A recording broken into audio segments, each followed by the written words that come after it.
Այդ թուրքերին էլ որ ասում են պետք է բերեն Հայաստան, թույլ չտա։ Այդ վաղ կասեմ ծնունդը շնորհավոր։ Եթե չէ Աստված ողորմ է, էլի ինչ ասենք։ Շնորհավոր ձեր ծնունդը, ինչի մար։ Սա գորը ստից նստած բդում են որ ինչ, ասենք հա հետո։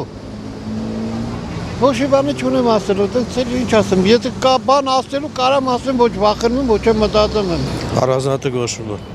Հունիսի 1-ին Նիկոլ Փաշինյանի ծննդյան օրն է, դառնում է 50 Շնորհավորում եմ ողջ բարի մաղթանքներ, ամենալավն ու բարին իրան իր ընտանիքին։ Հունիսի 1-ին Նիկոլ Փաշինյանի ծննդյան օրն է, դառնում է 50 տարեկան։ Ինչ կմաղթեք նրան։ Վերջինը լինի։ Մաղթեցի վերջը։ Ինչ-որ նվեր կա, որ կուզեք նվիրել իրեն։ Չէ, նման բան չկա, որ ընդհանրապես արժեք չունենա ու կարողանամ նվիրել։